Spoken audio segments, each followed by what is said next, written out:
how we doing today, folks? Sorry about the light here. Let me adjust that just a little bit.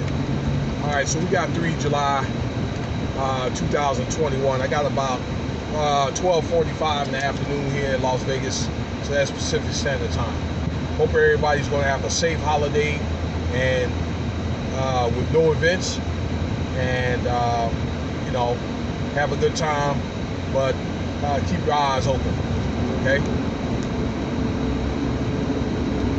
So I just want to talk a little bit about what we learned over the last year and a half over the C19+Shutdown thing. As you can see by now, pretty much all the states has eased up their mask mandates. They've opened up stuff, okay, so you can be able to go to your favorite places to shop, or let's say you want to go out and eat, or go to the park, be it national or your public parks, or you want to get out at night or whatever and have a good time, church,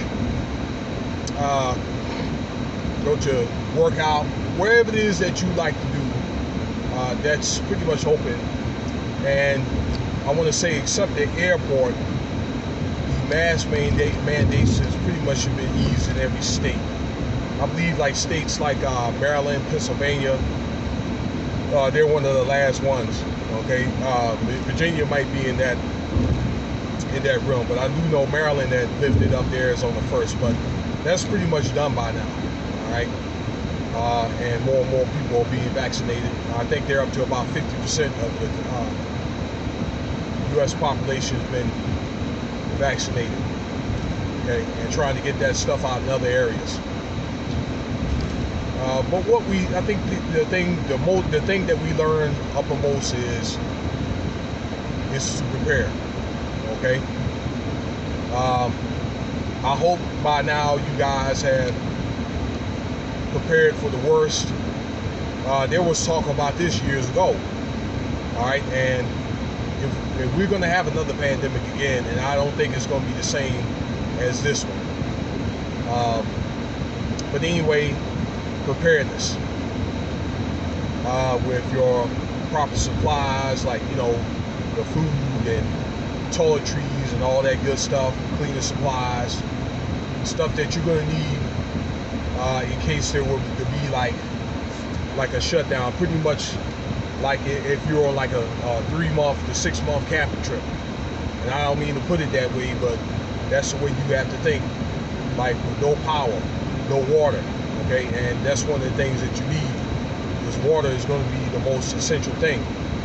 And if you don't have the water, okay, the bottled water, you have yourself a water purifier, and you could be able to collect salt or rainwater, iodine pills, and that type of stuff. Okay, stuff that I learned in the Army. So, this stuff is nothing to me. All right, I've done it before. I've been in a tent for months. I mean, I've eaten ration food or whatever for months or whatever, so that stuff don't bother me. But just some tips that I can give you, and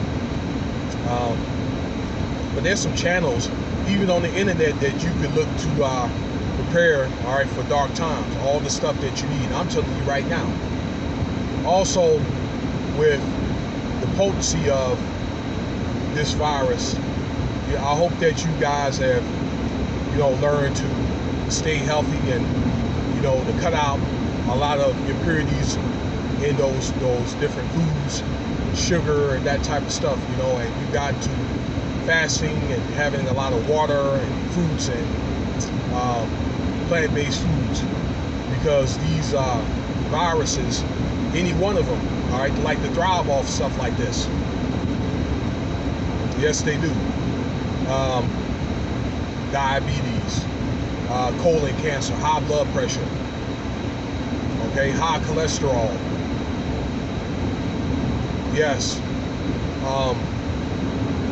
So hopefully you guys have maybe made some changes in your diet. I know some people have gained weight, all right, but you could do also things like to keep your weight stable. Maybe get out in the park and walk and all that. some workout equipment in your home, all right, to help you out. You know, invest in some of that type of stuff. You know, like relationships. I've seen a lot of relationships break up. There were some new relationships formed though too, okay? People have gotten married here. I've seen a lot of marriages happen, and some have had babies and stuff like that during the COVID. But I just think that your relationships, be it if you're married or have a significant other, or even with your family, it's probably good to make peace and keep the Most High intertwined in, you know, your relationships and all that. So it's good to